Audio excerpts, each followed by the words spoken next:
All right, welcome in the Bobby Carpenter Show. It is a football Friday, and for the Buckeyes, I don't know what day this is. It's kind of like a Thursday to them, but they're traveling a little bit, so maybe they're doing 2 Thursdays because they've got to get out there, Schlegs, and then go down and have media day, and then maybe like a second style Thursday before Friday, before the game day. So it's interesting to see how they kind of build this out. I think Ryan and Mick have done a tremendous job kind of managing these guys throughout. So whatever they've been doing, I'm going to say Buckeyes and say keep doing that. So we've got a big show for you today. We've got Rocky Boiman, ESPN, Notre Dame alum, living in the Queen City, working at 700 WLW, does a great job. I was on the show with him yesterday.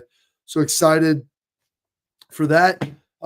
We got our Wisdom Wednesday with our guy Tim. We'll drop at the end. Dude of the week, which is going to be in there as well, Schleg. So that's always exciting. We'll get that going at the end of the show, and that'll be fun. But Schlegs, you got anything you want to start with off the jump? You got the cowboy hat on, even though we're going to ATL. They asked for it. So I'm going to bring it. And I was actually putting in the chat. I don't even know how to open the panel of the chat in the YouTube machine. So somebody get in there and start firing away comments so that way I can chat with you because I don't even know how to access it. But that being said, today is going to be a light walkthrough day because they're going to travel, and they will do that Thursday down in the ATL to get on that pace. And there was a lot of great things. I went to practice yesterday, Bob. First off, you guys know how much, how much I love those guys, right? So, and it was fun just to hear them saying all of my random stuff, right? And we always do a little growing warm up in the dynamic, and first thing the quarterbacks, because I would look right in their eyes, and I would just be up here like rubbing my groin out, kind of like an RPR thing, and I would just be rubbing it, giving them really uncomfortable eye contact when I did that. Why is that, Schlegs? Don't worry about it. I don't know. I'm just a guy being a dude. We're just rubbing our own groins out, staring at each other. What's wrong with that? So, well, it's better than you rubbing someone else's groin out. Exactly, that's a fact. So and the boom booms and gas station ready and Waffle House ready and the way they are, and then literally sitting there talking to our guy Sean Perkins of all people that I found there, and I kid you not, man, JJ was running down this route, and mixed even during practice, there's a thing that somebody could run into. So I'm I got this, bro, and I just move it or whatever. And then that's one of the things. Hold on, you got to explain to people because the Woody, it's a full 120-yard indoor. The sides have pretty good space, but some of the end zones, there's not a lot of space. There's machines and things guys can run in if they run 3 yards off the field. So you get a wide out trying to catch a ball. You put coaches there, and it's your job. You're basically Secret Service. Throw your body as a pad in between the player and a piece of metal, so it's you and not them. Yeah. That happened one time. We were at Ohio Stadium because it's narrow in those end zones, and then it was kind of slick. And I was standing over there in the corner just making sure guys did it, and somebody definitely took me out. I remember a couple years ago, there was a coach that got taken out and got hurt. But you know what, though? It's all about the player. So we're talking. Mick and I had a great conversation. There's some. It's all about the team. It's all about the team. So we had some great conversations that we can get into later. But I kid you not, I'm sitting there watching practice, observing. I'm just observing the mentality of our guys. It was very crisp. Hell, the freaking tight ends went outside the individual period in the snow. Yes. That group, guys. Coach Bailey and what he's done, and the leadership of G in that room this year, awesome. But Jeremiah's running down. And this ball is back shoulder, is good coverage. And I kid you not, he literally is full speed, wham, backward like this. And I was and the refs called him out, he didn't get 1 foot. I was bro, why can't you be like all the other refs in college football? They would have, just for the sake of how difficult the catch was, you should have gave it to him, hell, to get a holding call, we got to shake a dude, Straight up real talk, in order for us to get one like that. So anyways, they have to shank somebody. Anyways, I loved it, man. It was great just watching them practice, the attitude and intensity of which they practice on a Wednesday. And again, I've seen what a normal Wednesday was to what a Wednesday is now, and how they've structured this thing, microdosing certain things throughout the week. It was fantastic. I will mention this one thing that Mick brought to my attention that I did not think about. And that is the benefit of the only benefit that I see of a portal right now More dudes. But it's like the offensive line transfers. Yeah. Think about that, right? Like those guys just got done playing a lot of ball, and now they're here. And the look, again, just more bodies to be able to do what you do. But more so than that for me, it's that those guys are the younger guys, the freshmen that came in, they get to at least have a taste of what that power of the unit is before they got there, right? So the opportunity to have a Josh Fryer and a Donnie, and then these new guys that have come in to be in the power of the unit room, and what does that look like, feel like, act like, I think really helps, along with, Sanchez, right? He's in there as a corner, and TJ's in there as a linebacker, and there's other ones in there. I'm just like guys that I just remembered I saw. But like that is a benefit for 2025. Plus, when you think about where Notre Dame is right now, and Rocky can allude to this, like they had some offensive line issues that they got to maneuver some guys. I believe they had a guard that had a pec. He's going to go play left tackle. Like, who are those other guys? The two guys they threw into the game last week, they had to combine 60 reps, game reps throughout the season going against this defensive line. And the one guy you're thinking about, like, who's going to block 91? We talk about Jack Sawyer and JT all the time. But who's going to block 91, right? Who's going to block 58? Like that's a real deal Holyfield thing going on in this game. But just that transfer thing of what Mick said really kind of opened my eyes to the benefit of getting those guys in now, though I think it needs to be one time somewhere in April and May. I agree with you on that. Want to get to this before we get to Rocky. Shlegs, I don't know if you saw this. We have a little excerpt. Throw this up of Jack. I read the whole damn thing. You read the whole article in Players Tribune? Oh, I read the whole damn thing, man. It was amazing. And so, Jack, just a little summation of it. They asked him about after the Michigan game, we could quit. Like, we knew everyone else wanted us to, or we could be the best team in the country like we know we are. We choose option B. It was an amazing article that I read. It closed off like one more game forever, like forever Buckeye. Like it was unreal. And for him to be so candid about this run, everything that went on, talking about his relationship with Ryan, talking about the meeting that they had. So remember we talked about that meeting, how there was allegedly guys being restrained and dudes fighting each other and everything. He's like, no, it was a great meeting. Now it was real. There was conversations that were had that were uncomfortable, but there was no crazy shouting and guys going crazy and yelling at each other. And that's what you have. And it kind of outlined his commitment to Ohio State, his love growing up at Pickerington, wearing the 33 James Laurinaitis jersey, watching the 2014 national championship run, getting to be a part of it and everything else. And just, it was so phenomenal. And then it goes to outline Schleg's the loss to Oregon, loss to Michigan, like the recommitment before the season and how, the one of the guys was, I don't think I can do it. I got to go to the league. And Jack's like, it's fine. Like, we all love you. It's cool. Like, we want to do this together, but if you've got to go, you get it. And calls him the next day, like crying in tears. I'm coming back. Talked to Ryan, talked to my parents, prayed on it. Like, and there's a connectivity around this group. And I thought Jack did such a great job articulating that in a manner like Schleg's in a plain talk, simple talk that Jack Sawyer just brings to the table. And only he could. And like I read that this morning, and he's a guy that I would have wanted to play with. Like he's a guy that like makes you proud to have played at Ohio State because of this group. Him and Cody and this whole senior class with Donovan, everybody. Like that's what you're all about.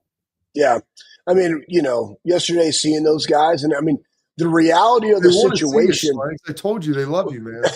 The reality of the situation is like yesterday was their last padded practice in the Woody, and I read the article, social media, and it's funny how regular people feel that you can't be reflective. It's okay to be reflective. Like I think the difference is this. They don't understand the amount of time, energy, and effort, and Rocky knows this as well, playing college and professionally. But like you can understand and live in the moment and still value the process of everything you do while also taking it in and still being singularly focused. Remember, I think like like Tony Robbins said, where your focus goes, your energy flows. And they're focused on Notre Dame. But that doesn't mean that I can't sit back and appreciate the moment, because that was a final moment of padded practice there. Because you guys got to understand, they watch film probably. I mean, Bob, you and I watch film with Dante in the back seven like every single day for hours. Then we did individual film. Then you're doing a walkthrough. Then you're going to practice. Then you're recovering. And while you're recovering, you're watching more film. Right. But that doesn't mean like you can also just like soak up the moment and be reflective. That's not going to impact your play. If anything, it enhances your play on that day, because this is it. Like, this is the last one. So I push back on people that feel it's too reflective too soon. The mission is still in front of them. They know that it is okay to have this come out now. They are going to play. It's not going to impede upon how they've been playing, because they've been playing very fast and violent. And I saw that yesterday in practice. Absolutely. All right. Well, we'll talk more about that in a little bit. We got Rocky Boiman, WLW, ESPN coming up next. Before we get to him, I want to tell you about Export Mouthguards. Parents, athletes, listen up. Protect what matters most. Trusted by professional athletes. Designed by NHL team dentists. Export Mouthguards are scientifically tested to help you absorb those high-impact hits to protect both your grill and your brain. Export guards have 3 layers of advanced protection, patented use of carbon fiber. They custom 3D print those things right to your own grill for more protection, better performance, max comfort, and clear communications. So you don't focus on your game, not on your gear. Don't take chances with your safety. Visit exportguards.com/Bobby. Save 15%. Export, protect what matters most. Rocky Boiman coming up next.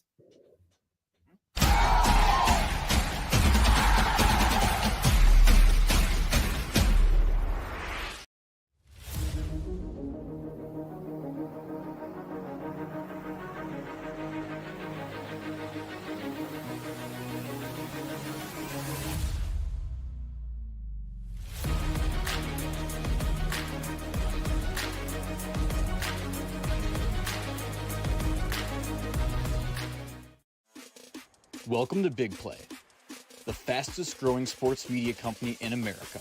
I'm gonna keep it straight with you. The reason you should watch our show is because I look good, baby.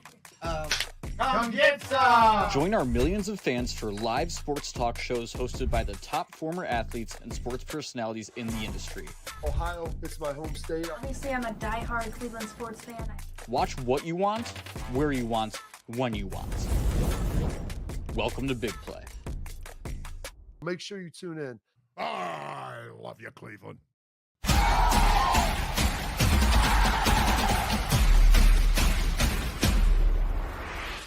right, welcome back to the Bobby Carpenter Show. Now pleased to welcome in one of Ohio's own, a St. X and Notre Dame alum, a friend of mine. You can hear him on 700 WLW. You can watch him on ESPN as well. Mr. Rocky Boiman knows this Ohio State program well, because the backbone of it is Mickey Marotti, who, Rocky, if I'm not mistaken, was your strength coach for all 4 years up at Notre Dame? Yes, sir. And guys, pleasure to be with you. Yeah, Mick was my strength coach all 4 years, man. I obviously, I don't know if there's anybody in the world that doesn't love Mickey Marotti, but when I look back at my life and all you think about the people that helped shape me and help support me and help kind of, help me get to where I went, Mickey Marotti's at the top of that list. I'm sure you guys agree with that, but Mick's the best. Maybe I can convince him to come back to Notre Dame one day. I don't know, but we shall see. Hey, Rocky, talk a little bit about that, because just reflecting on guys, we talk about G. Scott made a great play in the game, and it was one where he went from a 3rd and 8 that could have been a 4th and 4, and he turned it into a 4th and 2 that set up a run by Will Howard that continued to drive. And I actually saw him yesterday at practice, and I just mentioned, hey man, great play on that. He's like, I didn't tell him this. He told it to me. He was like, that was January, February, and March, bro. I'm like, absolutely. I'm grateful that you realized that, right? And so tell everybody a little bit about how that mindset and that Mickey's type of training impacts you in football, but also in life. It does, and I think you guys will agree, but I look at it, that stuff is more for the mental side of your game than it is the physical. I mean, you can go in and lift weights and get strong anywhere, but when you have a program set up like a guy like Mickey Marotti, it's the mental side. And you only get mentally tough by doing stuff that sucks, right? There's no other way to do it. I don't know anybody that's mentally tough that's had an easy life or trains just kind of easily. There's only one way to do it. You got to put the time in. You got to pay the price, and Mickey knows how to do it. He knows how to do it in a way that gets results, but it's fun, but it's competitive, but it's still that on that line of like, God, I don't know if I want to do this. It's so early, but you do it and you accomplish it and you get through the workout and you feel a sense of accomplishment. But yeah, those are the kind of things that hone you mentally. You got to do stuff that sucks, and Mickey Marotti knows a lot of things that suck, but it makes great football players. Absolutely. It makes great men. I mean, Rocky, Yeah. You have 3 boys or 2 boys and a girl? No girls in this family, Bobby. We got all boys, right? All hopefully future football players. I got 11-year-old, a 6-year-old, and a 4-year-old. Yeah, that's. I remember seeing your oldest up here at Pro Day last year before, and like you said, doing that. I try to tell my boys that, and I tell my daughter, my wife, like the way you get good at doing things that suck is you have to do them all the time. David Goggins, which is my oldest son, who's a freshman, had him read one of his books, and it's like it was. Do something that sucks every day is like one of his principles of life, because you just get used to it. Like you get numb to it of callousing your mind to do it. So keep raising the next generation, Rock, the right way. Losing sucks, but sometimes going through, like as you said, things that suck can help. And Marcus at Notre Dame, Swags and I know him, played with us here at Ohio State, great guy. He's doing a great job up there, and he's had some tough losses. This year you have a tough loss again early, and it looks like like maybe like it was things were happening the year before, but that team really began to kind of galvanize after that. The Miami Ohio game wasn't exactly great, but then it really was on an uptick moving forward. And just talk about that process and what you've kind of seen out of this Notre Dame team and seen out of Marcus this year. Yeah, I think it's adversity. Those are the times where you really find out about yourself, and that's the time where there's the most growth. I tell my sons, I tell everybody, like, usually don't learn much in a win, right? You learn a lot when in the losses, and you learn about yourself and you learn about your team. But yeah, that was a horrible and embarrassing. I'm sure Marcus Freeman wouldn't disagree with that. That was an embarrassing loss that they had, and that's nothing against NIU, but as a player, as a coach, as a staff, you have a choice. So we're going to kind of fold it in, or we're going to try to reach deep down inside. And that's the thing. I mean, you could argue, would they even be in this situation if they didn't lose to NIU? Let's say they went out there and did what everyone thought they would do, which is beat them by 30 points. Maybe that doesn't give them that edge. Maybe it doesn't make them pissed off enough. You could make the same case about Ohio State losing to Michigan. Right? Yeah. Like, does this team go put 21 on Tennessee like that, or 34 on Oregon like that if they don't have that Michigan loss? I don't know. And I know Ohio State fans are crazy, and that's why I love them, because like they don't want any losses. But I think you could maybe point to that as well for Ohio State, is maybe that was a turning point of their season, because it seems like ever since that moment they learned a lot about themselves. As players, I think the coaches learned about themselves. They learned about their identity, and man, they're playing really well. Yeah, nothing's perfect in life, Rocky. And I mean, that's why we all love football and all the lessons learned and how it's impacted our life. Let's talk a little bit about Notre Dame in this game. And we've heard a lot about man, right? I mean, again, the number 1 man pass defense versus the number 2 man offense, right? And you see the weapons. You see the Jeremiah Smiths and Emeka's, and hey, you want to take out Jeremiah? Cool. We got a guy, a.k.a. Carnell Tate, man, who could be a number 1 anywhere else. They utilize the tight end, G. Scott. They utilize Mecca all the time. But you also run the football, and you see Penn State run for 204. What do you think that defensive game plan is kind of going to look like for Notre Dame in this matchup?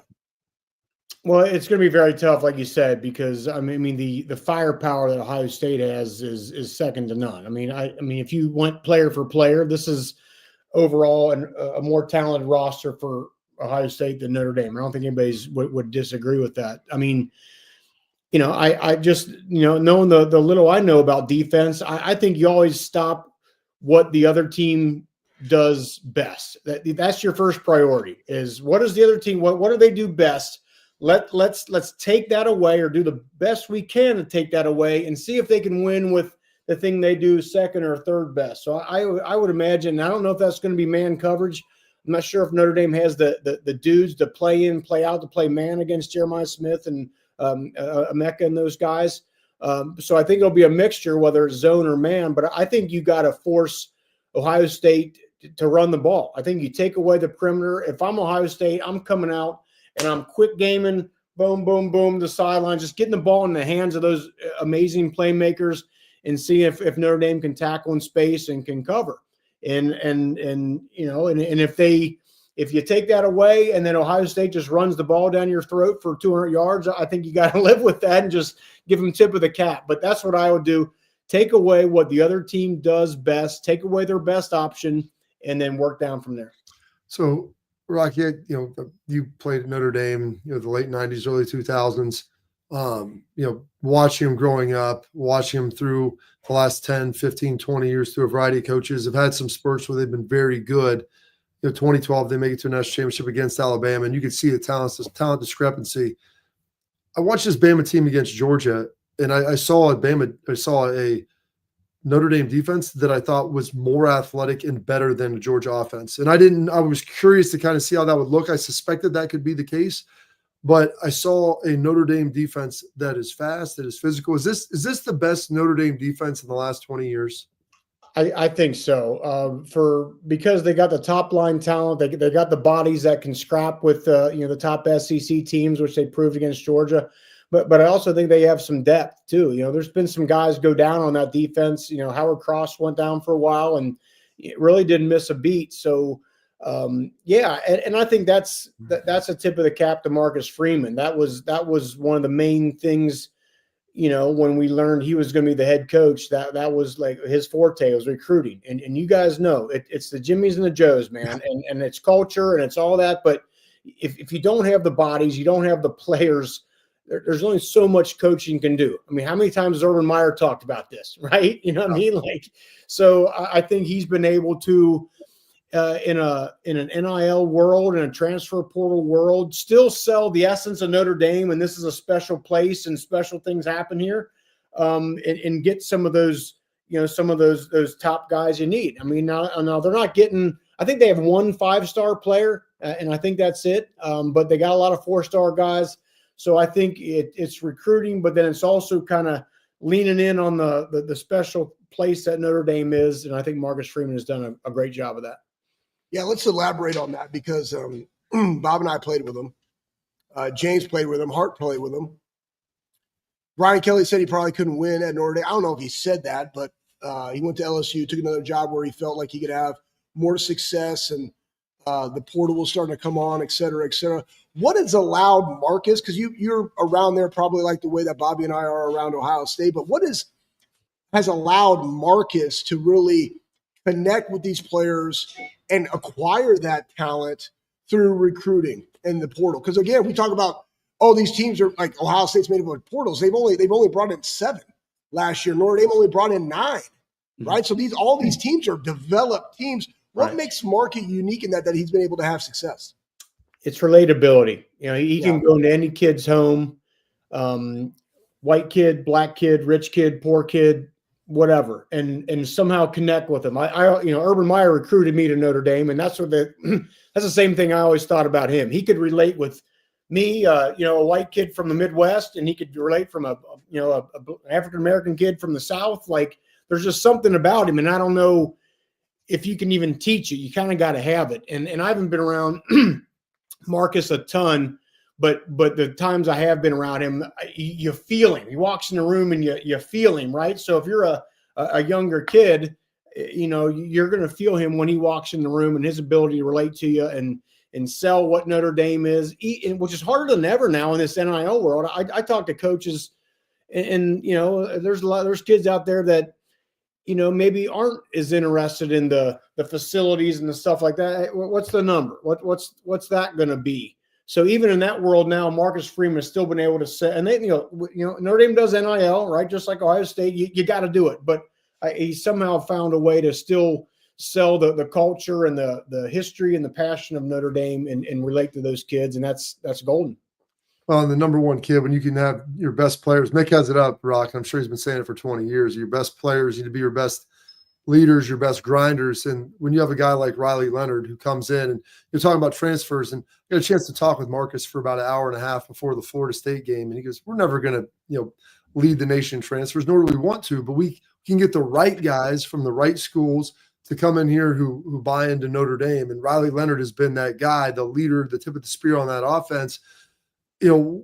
He's been really good, Rock, with his legs. He may not be Patrick Mahomes out there, but he's a good enough thrower. But he moves the chains. It's amazing. Some games he has like 40, some games he has 80 yards. But it's the 3rd and 3, he gets 3.5. It's the 4th and 1, he gets 1.5. Like how important are his legs and just his overall leadership to this offense? I've always said, and I'm sure maybe others have said this, I think there's a little Tebow-ish to him, right? Where no one would confuse Tim Tebow for being Patrick Mahomes, but the dude just won. You said, you need a yard. He's going to get 1.5 yards. You need a big play. You need that one big pass play a game. He's going to get it. He's going to bring the leadership. So I think it's very similar. He's not a guy that's going to go through 4 progressions and do all that and just absolutely carve you up. But I think the key to him and really anybody in life is be who you are. I see it at the youth level. I see it in high school, college. If you got a quarterback who's a runner, well, he wants to prove that he's not a runner. So he's going to stay in the pocket. Well, that's not what you're good at, right? Riley Leonard is real with who he is, and he knows he's not a guy that's, maybe gonna do all this elaborate, things within the offense, but he knows how to win. He knows how to get that first down. He knows when the right time to run and when to tuck it and where to go. And then his toughness and, spinning around and getting hit. And that's the stuff that guys gravitate to on his team. Yeah, you know what? Your point right there, it's be you, but be the best version of you. And I think sometimes parents, coaches don't actually see that big picture. You know what I mean? I know we got to get you out, but we're talking about Riley Leonard. I want to talk about the offensive line because you had this is the point where it's a battle of attrition. And you lost 2 guys last week, and you brought in 2 guys that had a total snaps of 60. One was the guy that had 60. The other guy had 0. Now you're going against a tandem of edge rushers that have 10 sacks, 20.5 together. Ohio State has 51 sacks this year. And you also got Tyleek Williams and Ty Hamilton in the interior. Like big dudes, man. And your game is about run the football. How do you see that matchup? Because we all kind of agree, if Notre Dame has to go back, gets behind the chains, and throw the rock, it could potentially be a very long night for Notre Dame. No, 100%. I mean, it was just kind of put out there that Anthony Lapp, the left tackle, is not going to play in the game. Now, in the game, the last one against Penn State, he went out and what's the kid's name? Tosh Baker went in and did a good job shutting down maybe the best defensive end in college football, and Abdul Carter. He did a good job. And Charles Jagasol, he was a guy Notre Dame lost to the pec injury right at the beginning of the season, in August. Yep. He's back, so I think he's kind of an either or at that left tackle position. It's hard to stop those guys that Ohio State has up front. I mean, and whether even with guys that are perfectly healthy and all that. But I think Notre Dame has shown, as I said earlier, the ability this year to have depth, which is harder than ever. In today's – why did Georgia and Alabama win for all those years? Because their 6th, 7th, and 8th linemen were the some of the best in the country. Well, now those guys aren't staying at Alabama. They're hitting the portal and they're going. So depth is the harder thing to capture any more than ever, in my opinion. But I think Notre Dame has found a way to do that. Is it enough against the dudes that Ohio State has? I don't know, but I think they've at least shown they have a little bit of experience. I know it's 60-0, but at least there's a little bit of experience there that they can lean on. Hey, going in there and blocking Abdul Carter, the dude, he makes a lot of people look real average. And like I said, that going in a big moment and holding up, that was a heck of a job. They make big plays in big moments. Marcus has those guys believing. Rocky, we appreciate the time, sir. They can check out on 700 WLW, ESPN. Rocky Rules. He's an author as well. It's a great book. I got a chance to read that. Rock did a heck of a job with it. Father, husband, and football star. Thank you for spending some time with us. Hey, you two are the best, man. Really enjoy being on with you. You guys are, just living life the way life should be led, and leading young men and being an example. So anytime I can come on your show is a great day. So thank you guys and keep up the good work. Thanks, Rock. Enjoy it. Look forward to see you down there. We'll see you. It's our guy, Rocky. Coming up next, we got more with the Buckeye Show. Or the Buckeye Show. We got the Bobby more. Carpenter Show, man. It's your Carpenter name. Show. Sorry, talking to Rocky. And I'm looking at the Buckeyes against man coverage, Schlegs. Notre Dame does a lot. How have the Buckeyes fared? We'll talk about that here next on the Bobby Carpenter Show.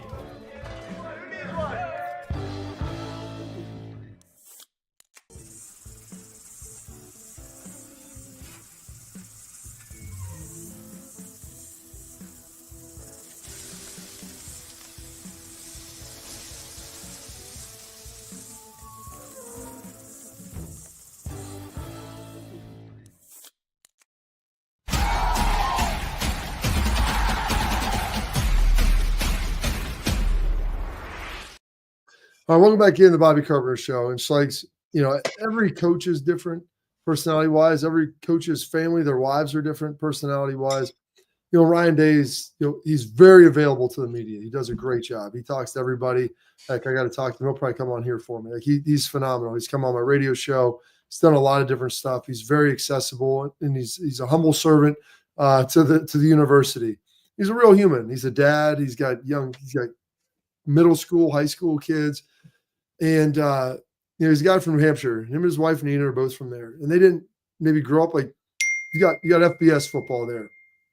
You don't have, or FCS, like 1AA. It wasn't Ohio State. Ryan started in New Hampshire, but starting in New Hampshire is a little bit different. And then you're assistant coach, you're assistant in the NFL and college. Like you're really not the spotlight. So then you get to Ohio State, and all of a sudden you get promoted after your first year to head coach. And, it's one thing for the head coach, another thing for the family. And Ryan's wife, Nina, is an awesome human being.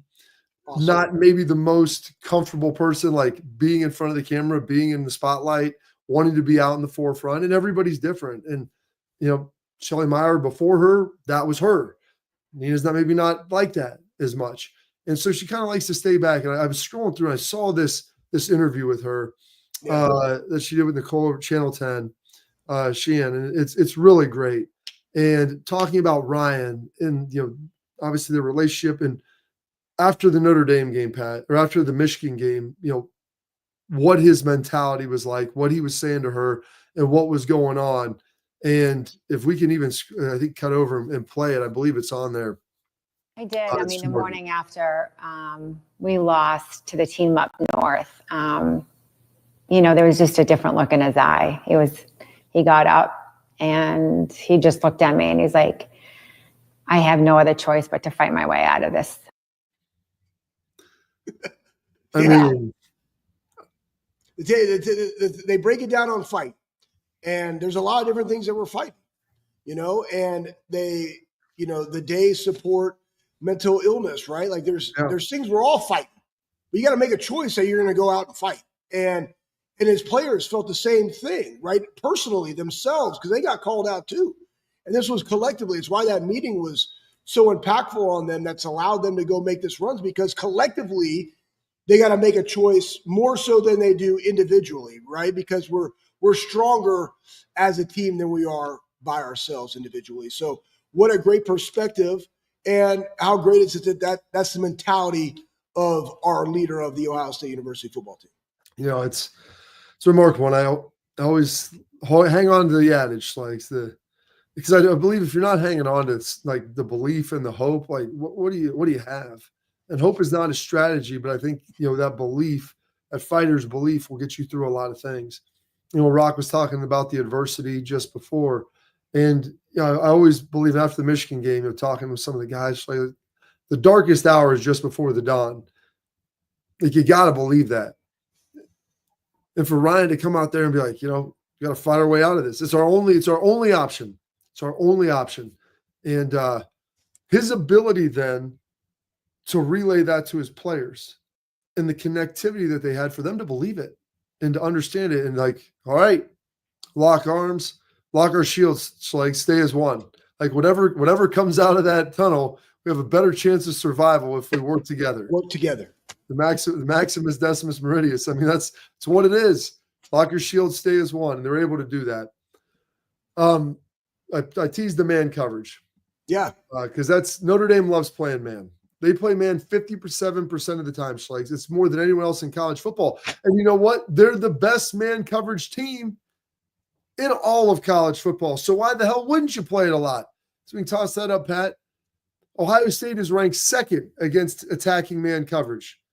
And you saw some teams do that. Oregon played a lot of man. That didn't really bode all that well for them. Texas played some zone.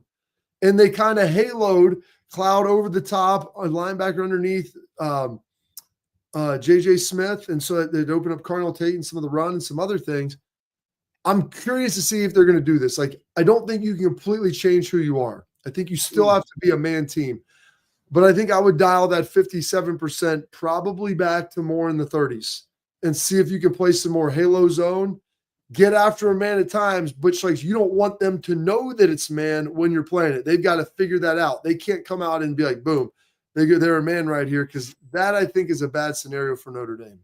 Well, regardless of what you play, it's going to be predicated upon how can you affect Will Howard in the pocket. That's really what it's going to be. Like if he gets to sit back there, you go back to the first Oregon game when we didn't get any pressure and we only brought 3 and we tried to play a lot of zone. What happened? They were still able to get explosive plays because Dylan Gabriel is a very good quarterback.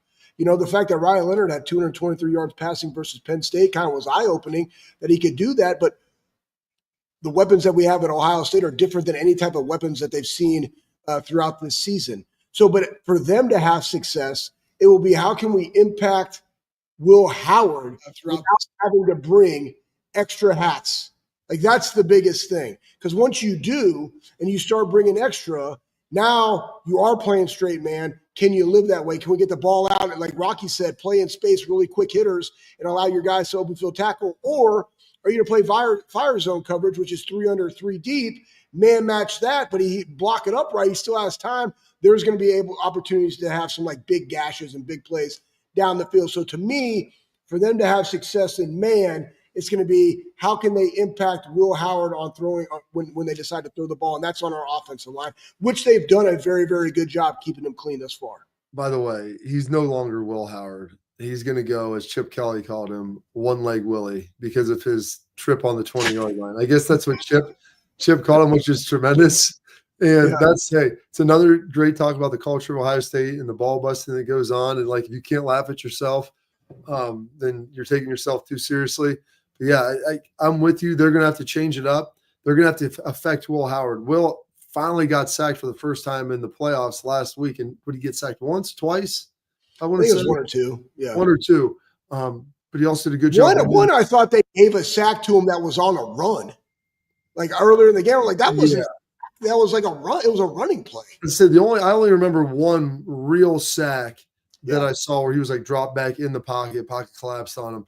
And so they've done a great job. So the offensive line, by the way, we haven't really talked a lot about Donovan Jackson, but Donovan Jackson slid out from guard to tackle, and no one's talking about him because you know why, Schlegs? Because they're doing a great job, and like he's not being seen getting exposed.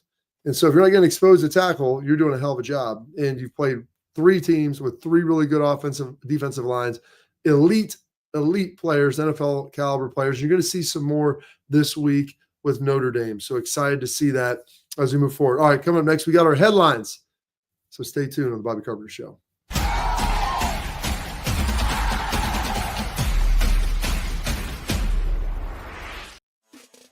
Welcome to Big Play, the fastest growing sports media company in America. I'm gonna keep it straight with you. The reason you should watch our show is because I look good, baby. Come get some! Join our millions of fans for live sports talk shows hosted by the top former athletes and sports personalities in the industry. Ohio, it's my home state. Obviously, I'm a diehard Cleveland sports fan. Watch what you want, where you want, when you want. Welcome to Big Play. Make sure you tune in. I love you, Cleveland.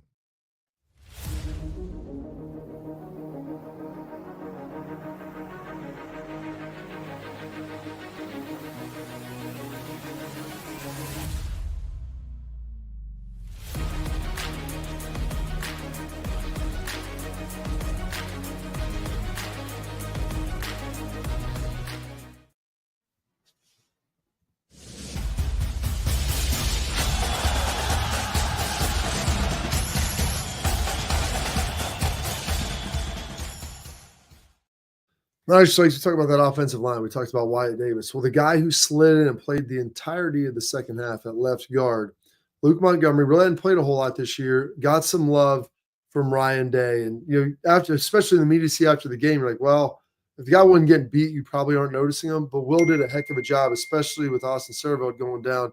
Did a tremendous job out there holding up against us. So we're going to throw that up with Ryan Day talking about Luke Montgomery.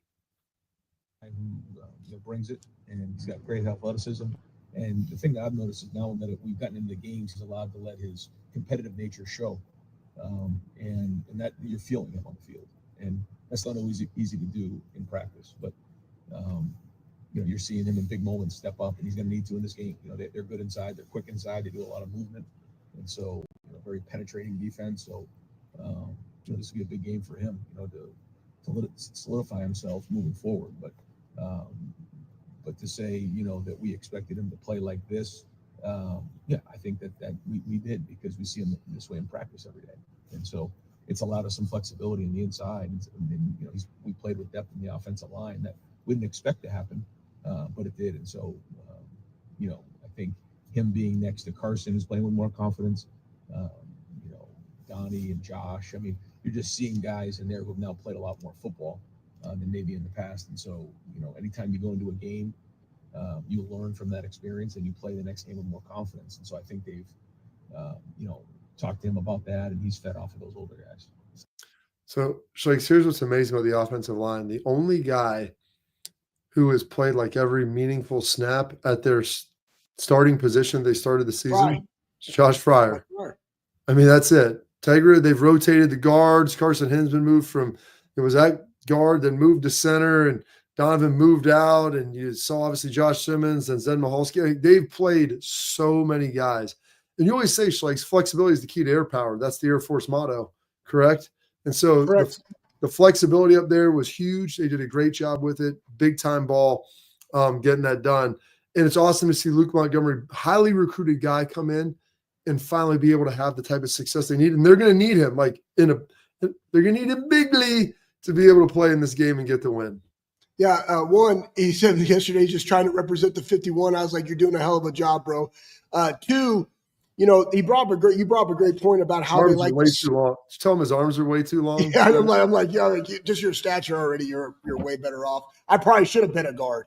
Hell, Luke, I think, could actually be a very good center because he's very athletic. Anyways, here's the thing that you mentioned though. They like to do a lot of slants, or Ryan Day mentioned that they like to slant, right? They want to penetrate. Who doesn't? But that's how they want to create, different things to get in the backfield. But again, somebody in the chat, I think it was Terry. Terry, I'm looking at you in the chat. He brought up a great thing. And hold on, that's tailgate talk, but okay, it's fine. It's okay. But when you like to slant, when you like to do angles and run angles like that, or you want to bring extra pressure, one thing that Ohio State has done a really good job of and adjusted to probably halfway through the season is the running back game out of the backfield, because you have two backs in Trey and Q that can, one, catch the ball in the backfield, but they can also make people miss and hit home runs. So, what are you going to do with that, Notre Dame? That's just another element that is going on in favor of the Buckeyes in this matchup. Well, the one thing that favors the Buckeyes, they call it the Buckeye effect of who's watching the games. Ooh, put that on there. We look at this early on. That Tennessee game was the lowest rated of all the Ohio State. Still 14 million people watching it. It's like that game was over quick. But you think Oregon was over quick? Texas was a great game on a Friday night. But Ohio State averaging the most, 18.7, almost 19 million viewers, and 21 and almost 21 in the last two games. I know this Ohio State Notre Dame game is going to rate as high as any game could in that window. Those are two huge fan bases.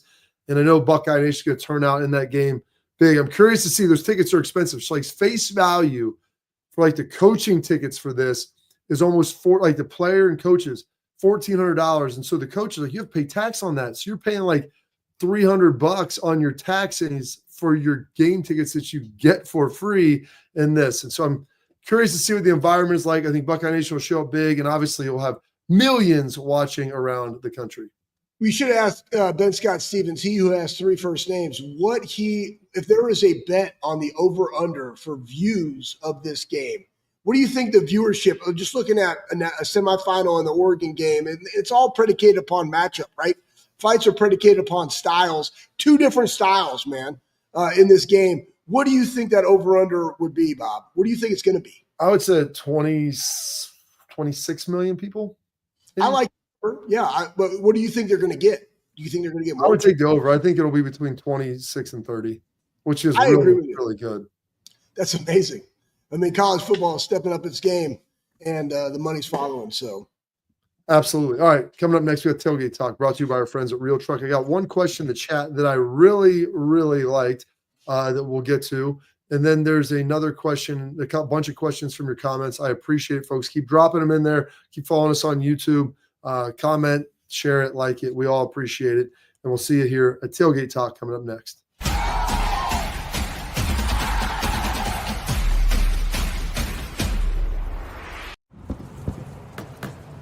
Get the most out of work, life, and all your outdoor adventures with top-selling upgrades for your truck. Guaranteed fit, free shipping, easy install, expert support, and thousands of dealers just a click away. Bring your truck to life. Real Truck. Upgrade today and save between $50 and $400 on select Real Truck products. Visit realtruck.com/specials.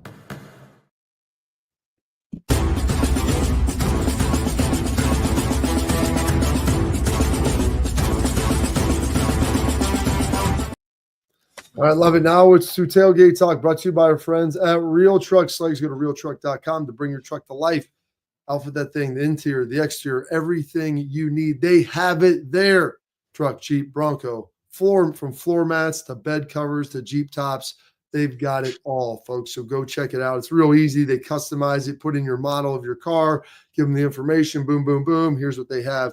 Send it to you, and you slap it on there, and it looks real good. And then if you spend $100, use promo code Bobby at the end, you get that sweet Real Truck hat that Schlegs has been shaking in front of the camera. So go to realtruck.com, bring your truck to life. All right. Can we throw Walt up at the beginning here? We have a Wisdom Wednesday that was coming to you on a Thursday, but it's actually now a Friday because Walt did this yesterday. If we're able to toss this thing up and get going. Before we can get to that, though, while we're getting Pat to load that up, Schlegs, Lunatic Fringe had a comment about Judkins coming back. Chances of him coming back in the chat today. I don't think that that's the case. I wouldn't rule anything out, but I'm pretty sure when he came to Ohio State, this was kind of a one and done situation, and he was going to roll with Trey, split time, and then both of them were walking in the sunset together. And then you got Peeps, who's going to be out there and see if old Peoples what he can do and how well he looks. And then, they brought the West Virginia kid in, and I think that Trey probably doesn't feel like he could do anything else to improve his draft stock, right? Like you look at what he did. He's a senior. I mean, not Trey. I meant Q. Q came in. He was already the leading rusher in the SEC. People know what he can do down in and down out. I think what it's shown is his pass blocking ability, his ability to catch the ball out of the backfield. Again, inside, he's a 225-pound back, right? Trey's more like 210. Different backs, but can still fit predicated upon the scheme that you want. And I think he has shown that this season. And then if you fast forward and look like, well, what does my next year look like if I do come back? How many more carries is that? How much more impact on my body is that? Where could I potentially go? If I had a second-round grade last year and I got a second-round grade this year, why stay to try to get a first when the market on running backs is just very, very different than it used to be? So I would go. And I think that's probably what will end up happening. And I'll tell you this, he is a fantastic human. I love Q. Q's been great. You know how you find out what he's about? Go watch him block for Trey and like lay dudes out. Like that's all you need to see. What does a dude do when he doesn't have the ball in his hand? That's Quinshon Judkins. All right, here's Tim Walton for you on a Wisdom Wednesday. Maybe. Oh, I just saw it right there. It popped up. We're waiting. Somebody did that West Virginia back is huge. He is. He's quite girthy, but I mean, like he's very similar to Trey in stature. Yeah. Here we go. Here we go. Wednesday on Thursday. Wisdom Wednesday on Thursday. Wisdom. I know it gets hard and the weight gets heavy. But look at all the things we survived already. You stronger than you know. Just focus on the goal. The rain is just water that's helping you to grow. I pray you find joy. I pray you find peace. I pray you find self-love. That's all you really need. We all have a testimony, but the Bible let us know you can plant the seed, but only God will make it grow. If you develop a real relationship with God, I promise you will grow. So if you still lacking faith, whose fault is it? Just let me know. I like that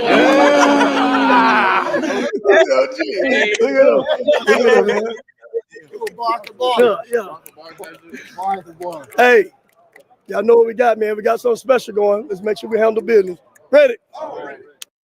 Look at OG, man. Love it. Great. One more question, Slags. We got coming from our comments section yesterday. This comes from Mark Standahar, 5977. Notre Dame's DTs are quicker gap penetration type guys. That can cause issues for OSU. And one thing I would say, you talk about how good of an athlete Luke Montgomery is. Carson Hinson moves really well. Tegra's bigger, taller, higher hip. That could maybe be an issue right there. But I'm sure this is something that they've been working on, Schlags, and working on those stunts that Notre Dame's going to move a lot with.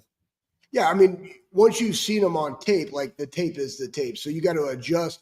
What does that look? And we've changed more from a zone team, which really is more impactful than when you do gap. Because gap, I'm knowing exactly where I go. If the guy's not there, I think it was like gap reach man. That's not the principles they use, but I think it's just something that just popped in something I've heard. Gap reach man. Boom. What am I doing when I'm going there? So I'm fine. I think you're going to see the game plan of both and what they both look like in the first two series of the game. That's when it's normally happened. But Notre Dame is going to stay true to who they are, and if that's what they like to do, then that's what they're going to do. That's what they're going to do. And normally, when you do that, you're going to have to bring an extra hat. And when they do that, how does that open up the passing game? Because again, what we learned from Ohio State is they're going to do what they got to do to win a game, not lose it. Like you play to win. You don't play not to lose. All right, we got our Do of the Week coming up next.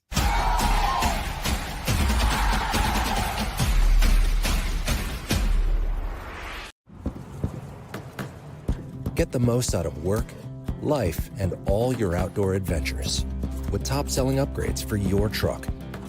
Guaranteed fit, free shipping, easy install, expert support, and thousands of dealers just a click away. Bring your truck to life. Real Truck. Upgrade today and save between $50 and $400 on select Real Truck products. Visit realtruck.com/specials.